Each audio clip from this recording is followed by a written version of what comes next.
আমরা দেখতে পাচ্ছি যুদ্ধের একটা গুরুত্বপূর্ণ ফ্রন্টে চীন ঢুকে পড়েছে। আজ চীন ইরানকে গুরুত্বপূর্ণ ৪টি শর্ত দিয়েছে। যে শর্তগুলো এক বাক্যে বলা যায় যে ইরান যেই দাবিগুলো তুলেছিল চীন তার প্রস্তাবনা বা আলোচনার মধ্যে সেগুলোকে রেখেছে। পাশাপাশি লেবাননে দুপক্ষের মধ্যে ব্যাপক লড়াই চলছে। হিজবুল বাহিনীর আক্রমণে বেশ কজন হতাহত হয়েছে দখলদার সেনা। এবং আরেকটি গুরুত্বপূর্ণ খবর আছে, মোসাদের ৭ জন গুরুত্বপূর্ণ এজেন্টকে আটক করেছে ইরান। একজনকে এনকাউন্টারে ওপারে পাঠিয়েছে, আরো একজনের ফাঁসির নির্দেশ। পাশাপাশি দেশটির ভেতরে গুরুত্বপূর্ণ অনেকগুলো জায়গা থেকে মোসাদের পুরো সম্পৃক্ততাকে ধরে ধরে খুঁজে খুঁজে গ্রেফতার অভিযান চলছে এবং বড় রকম অস্ত্র উদ্ধার হয়েছে, আরো অনেক ডিভাইস উদ্ধার হয়েছে। দর্শক চলুন আমি আপনাদেরকে আরো বেশ কিছু খবর দেওয়ার চেষ্টা করব। প্রথমে আমি আসি ইরান এবং চীনের মধ্যে যে শর্ত আদান প্রদান হয়েছে সেখানে চীন কি কি প্রস্তাবনা তুলে এনেছে, যেগুলো আসছে 13 থেকে 15 তারিখ ডোনাল্ড ট্রাম্পের সাথে চীনের যে বৈঠকটি হতে যাচ্ছে, সে বৈঠকে এই প্রস্তাবনাগুলো ট্রাম্পের সামনে হাজির করবে চীন, এমনটি শোনা যাচ্ছে। চীন ইরানকে সেই প্রস্তাবনার যে খসড়া বা প্রস্তাবনাগুলো দিয়েছে আমরা এক নজর দেখে নেই। প্রথম প্রস্তাবনা হচ্ছে পিসফুল কোএক্সিস্টেন্স। এই বিষয়টি দিয়ে চীন ইরান কি বোঝাতে চেয়েছে? বলা হচ্ছে এই অঞ্চলে শান্তি প্রতিষ্ঠা খুবই জরুরি। শান্তিপূর্ণ একটা সমাধান খুঁজতে হবে, আর শান্তিপূর্ণ সমাধান খোঁজার জন্য গালফ কান্ট্রিকে তার নিজের হালতে ছেড়ে দিতে হবে। অর্থাৎ বহু দূর থেকে আমেরিকা এ অঞ্চলে এসে খবরদারি করবে, মন চাইবে কারো উপর হামলা করবে, কারো বাড়িতে পারমাণবিক আছে অভিযোগ তুলে ধ্বংস করবে, যেভাবে আফগান কি বলে ইরাক সিরিয়াকে ধ্বংস করেছে, আরো অনেক দেশ ধ্বংস করেছে। এটা আর সম্ভব না, এটা আর হতে দেয়া হবে না। তো পিসফুল কোএক্সিস্টেন্সের মাধ্যমে এই বিষয়টিকে বোঝানো হয়েছে প্রথম শর্তে। দ্বিতীয় যে শর্তটি সেটি হলো, অর্থাৎ এখানে আরো কিছু বিষয় আছে, যেমন ধরেন আমেরিকা চাইলে কোন একটি দেশের রেজিম চেঞ্জ ঘটাতে চায়, মানে তারা মন চাইবে সেই দেশের সরকার পতন ঘটাবে। এই বিষয়গুলো আর হতে পারবে না। একটি দেশের সরকার পতন হবে কি হবে না এটি ঠিক করবে সেই দেশের জনগণ। আমেরিকা কে, কোত্থেকে সে এসে খবরদারি করে, এটার বন্ধের ব্যাপারেও ইরান এবং চীনের মধ্যে আলোচনা হয়েছে। 2 নম্বর যে বিষয়টি সেটি হলো ন্যাশনাল সভরেনিটি। এই ইস্যুটি দিয়ে বোঝানো হয়েছে এই অঞ্চলে চাইলে বারবার ইরানের উপর হামলা করবে এটি সম্ভব নয়। ইরান তার জাতীয় নিরাপত্তা কনফার্ম করবে, আর ইরানের প্রতিবেশীরা সেই নিরাপত্তায় বাধা হবে না। আর আমেরিকা মন চাইবে ইরানে হামলা করবে, ইসরায়েল মন চাইলে হামলা করবে। এই বিষয়টিকে সমাধানে আনতে হবে। এই ন্যাশনাল সভরেনিটির বিষয়টিকে ইরান বা চীন ইরানের সামনে বড় আকারে তুলে ধরেছে, এবং এটার মধ্যেও যে বিষয়গুলোকে আনা হয়েছে ইরান এটাকেও সমর্থন করে এবং এটা ইরানের পক্ষে যায়। কারণ এই পর্যন্ত ইরানের উপরে 2 বার পরপর আক্রমণ হয়েছে। তারা যখন মন চেয়েছে তারা নিজেরা অভিযোগ তুলেছে, আক্রমণ করেছে, আবার তারা চলে গেছে ক্ষমা টমা চেয়ে বা যুদ্ধবিরতি দিয়ে আবার তারা শক্তি সঞ্চয় করে আক্রমণ করে ইরানের শীর্ষ নেতাদের হত্যা করেছে। এটার একটা ব্যাপার আছে। 3 নম্বর যে শর্তটি তৈরি হয়েছে সেটি হলো ইন্টারন্যাশনাল রুল অফ ল। পৃথিবীতে আন্তর্জাতিক কিছু আইন কানুন আছে, কিন্তু আমেরিকার জন্য কোনো আইন আর কানুন নাই। আমেরিকা যা করবে সেটাই আইন, আমেরিকা যা করবে সেটাই জাতিসংঘের কি বলবো সম্মতি আছে। মাঝখানে ইরানের নিউক্লিয়ার অ্যাটাকের একটা পরিকল্পনা শুরু হয়, জাতিসংঘের স্থায়ী মিশন থেকে একজন পদত্যাগ করেন এবং তিনি সেটাকে ফ্লাশ করে দেন। বলা হচ্ছে ইরানে একটা নিউক্লিয়ার অ্যাটাকের পরিকল্পনা আছে আমেরিকার, এবং জাতিসংঘ সেই নিউক্লিয়ার অ্যাটাককে যেন বৈধতা দেয় সেটার জন্য জাতিসংঘের ভিতরে কাজ শুরু হয়েছিল, কোন ব্যাখ্যায় তারা সেটাকে বৈধতা দেবে। তো এবার সেই ইস্যুটিকে তোলা হয়েছে যে ন্যাশনাল রুল অফ ল, পৃথিবীর প্রত্যেকের জন্য আইন সমান। ইরান নিউক্লিয়ার বোমা বানাচ্ছে না, কিন্তু ইরান নিউক্লিয়ার সমৃদ্ধ করছে পাওয়ার প্ল্যান্টের জন্য, মানুষের চিকিৎসা বিজ্ঞানের কাজে লাগাবার জন্য, আরো অনেক বিষয়। তারপরে অভিযোগ তুলে তুলে ইরানের মধ্যে যে হামলা করা হচ্ছে, অজস্র মানুষকে হত্যা করা হচ্ছে, শীর্ষ নেতা সামরিক কমান্ডার আয়াতুল্লাহ আলী খামেনি তার পুরো পরিবারকে যে হত্যা করা হলো, এটা আন্তর্জাতিক আইনের কোন ধারায় আছে?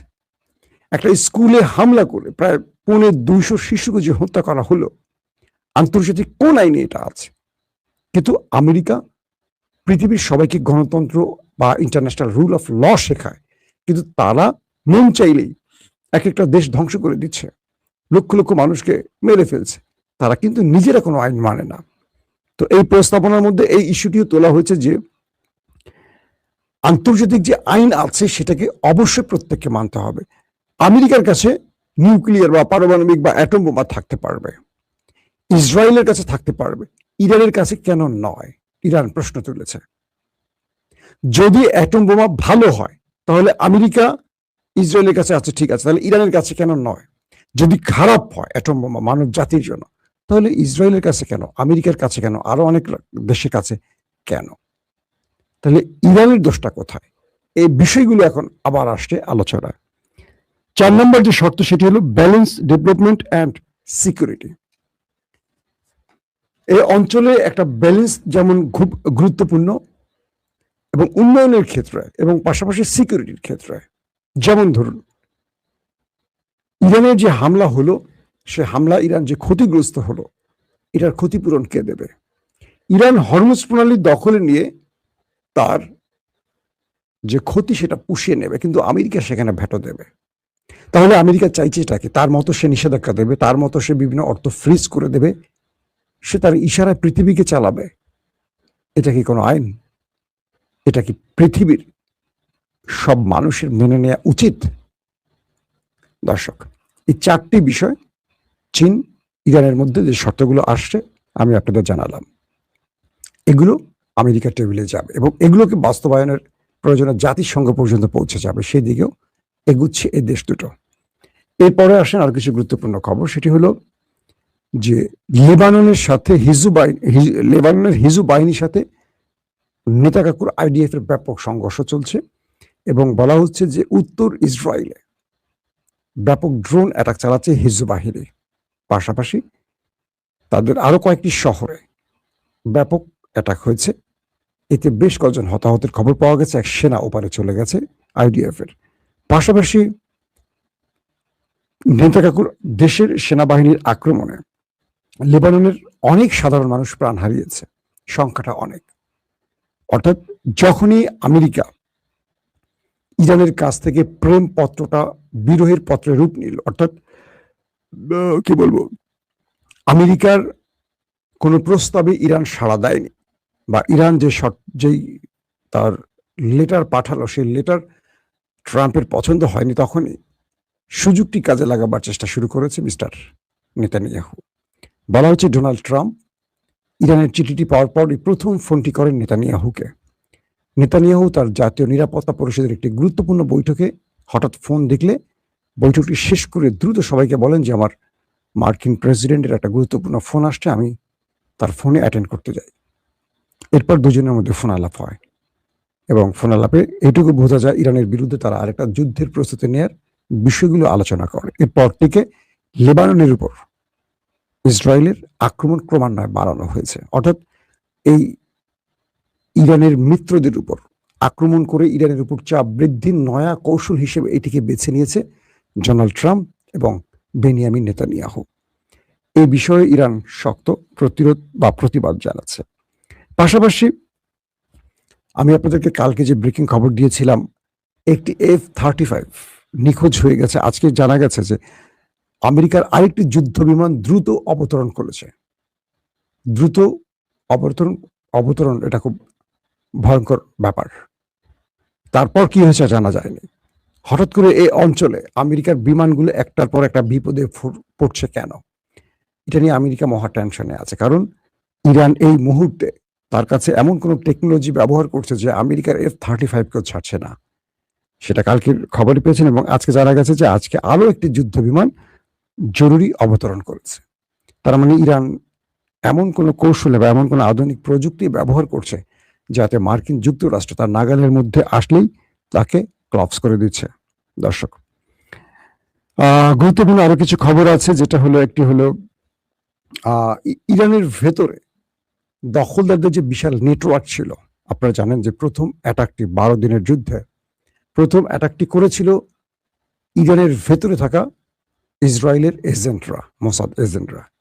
তারা পুরো দেশের ভেতরে পরিকল্পিত অ্যাটাক চালিয়ে প্রথম 1 ঘন্টা ইরানকে স্তব্ধ করে ফেলেছিল। মনে আছে, 20-25 জন শীর্ষ গুরুত্বপূর্ণ ব্যক্তি প্রাণ হারিয়েছিল। এরপর সারা দেশে ইরান সাঁড়াশি অভিযান শুরু করে, সেটা এখনো অব্যাহত আছে। আজকে নতুন খবর বলছে আজারবাইজান এবং ইরানের গুরুত্বপূর্ণ আরো কয়েকটা শহর থেকে, আজারবাইজানের সীমান্ত লগ্ন এলাকা থেকে, আরো কয়েকটা অঞ্চল থেকে মোসাদের বেশ কজন এজেন্টকে আটক করেছে ইরান। এবং এই সময় পালানোর সময় বা কোনো একটি অভিযানকালে একজনকে এনকাউন্টারে মেরে দেয়া হয় এবং ইরানের বিচারালয় একজনের ফাঁসির নির্দেশ দেয় আগের। আর যে 7 জনের কথা বলছি এরা আলাদা। বলা হচ্ছে এই 7 জনকে নিয়ে ইরান আরো কয়েকটি অভিযান চালাচ্ছে, যেখান থেকে তারা আরো কয়েকজনকে এবং আরো বড় শীর্ষ মোসাদ এজেন্টদের সন্ধান মিলেছে, যাদেরকে ধরার জন্য এখন অভিযান চলছে। ইরানের রাষ্ট্রীয় গণমাধ্যমগুলো বলছে যে এই সময় তারা অনেক অস্ত্র, ডিভাইস সহ গুরুত্বপূর্ণ অনেক নথি পেয়েছে। বলা হচ্ছে এই সূত্র ধরে ইরান মোসাদের আরো বড় গ্রুপটিকে ধরার কাজ করছে। এই মুহূর্তে আমরা দেখছি যে ইরানের ভেতরে খুব বেশি সফল হতে পারছে না মোসাদ। তারপরেও যে কাজগুলো হচ্ছে, ধরেন ইরানের অনেক গুরুত্বপূর্ণ ব্যক্তিরা প্রাণ হারিয়েছে, যেমন মহসেন, কে বলে, আরে মহসেন নাকবি না, সে তো আগে মারা গেছেন, ফখরেজাদ, তিনি অনেক আগে, লেটেস্ট মারা গেলেন, যিনি নিরাপত্তা পরিষদের প্রধান ছিলেন। খুব সুন্দর চেহারার, নামটা কি বলেন, আমি নামটা হঠাৎ করে ভুলে গেলাম কেন, মুখে আসছে, মনে আসছে, মুখে আসছে না, নাকি একটা কথা আছে না, সুন্দর একটা পেঁচানো নাম, কঠিন নাম।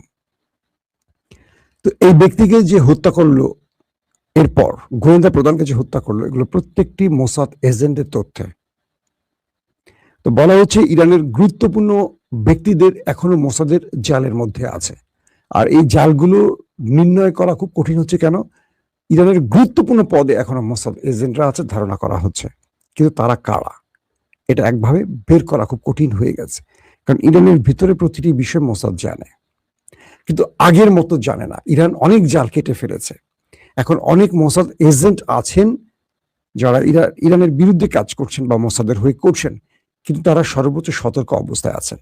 তারা অনেকে এখন ইসরায়েলের সাথে যোগাযোগ করছেন না নিজের প্রাণ বাঁচাবার জন্য, কারণ ইরান গুরুত্বপূর্ণ ব্যক্তিদেরকে তার সাসপেক্টে নিয়ে আসছে, ক্লোজ ক্যামেরায় নিয়ে আসছে।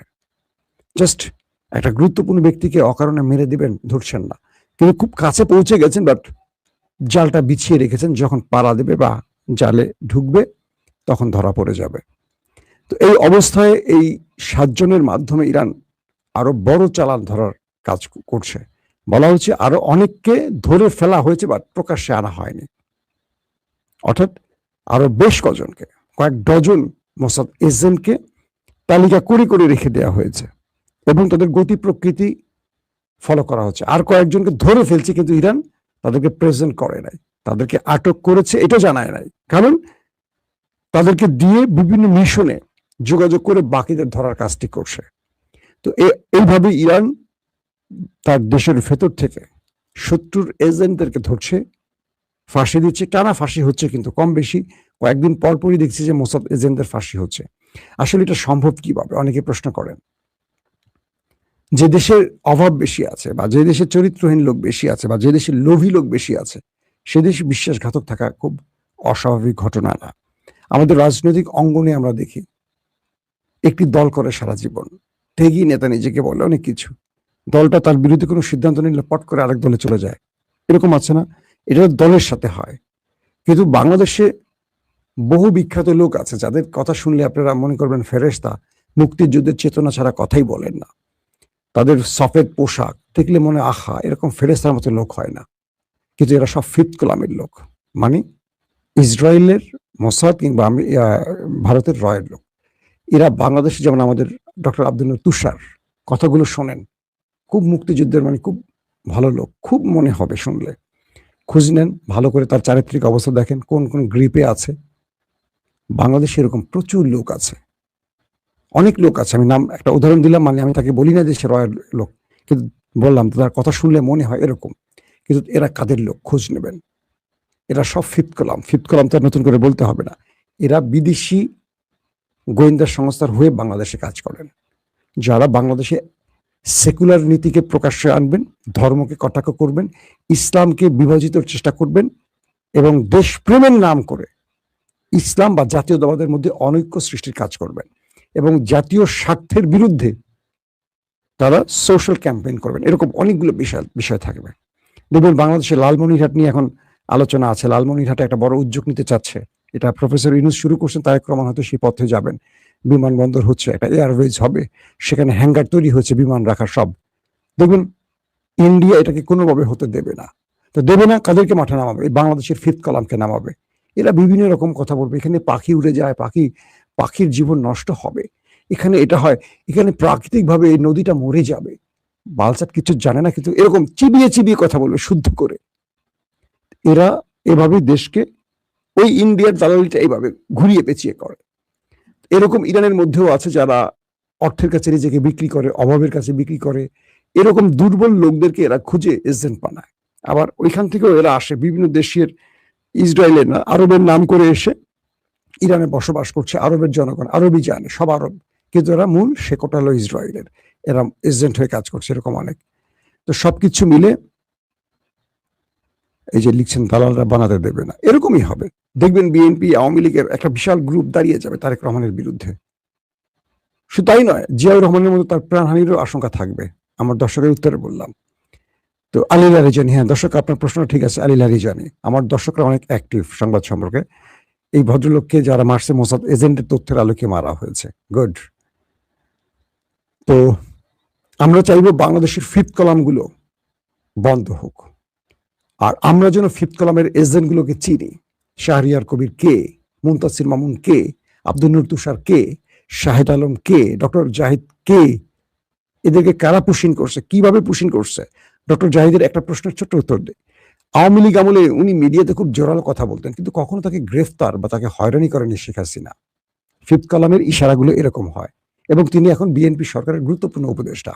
কেন তাকে এখানে বসানো হয়েছে, কার নির্দেশ ছিল?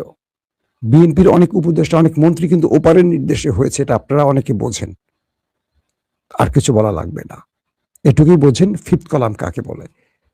যারা ফিফথ কলামের লোক তাদেরকে সহজে আওয়ামী লীগ গ্রেপ্তার তো করেনি, বিএনপি করতে পারবে না। কারণ ওপারের এইটা শুধু আসে না, ওপারের ছায়া তাদের মাথার উপর থাকে। শুধু তাদেরকে সাইজ করতে পারবেন আপনারা জনগণ। করছে না 36শে জুলাই, যে হাসিনাকে কেউ কিচ্ছু করতে পারেনি, একদম নরেন্দ্র মোদী পাহারা দিয়ে রেখেছে। তারা ভারতীয় সেনা পাঠিয়েও হাসিনাকে বাঁচাতে পারেনি। যেটা জনগণ পারে সেটা কোনো সরকার পারে না। আমি তাই বলবো জনগণকে, অনেক সময় অনেক কিছু আপনাদেরই করতে হবে, সরকারের দিকে তাকিয়ে থেকে কোনো লাভ হবে না। প্রত্যেকে ভালো থাকবেন। আল্লাহ হাফিজ। ওপেন দাইস মানে সত্যকে সত্য বলা, মিথ্যেকে মিথ্যে বলা। আমরা শোনা কথা নয়, চোখে যা দেখি তাই বলি।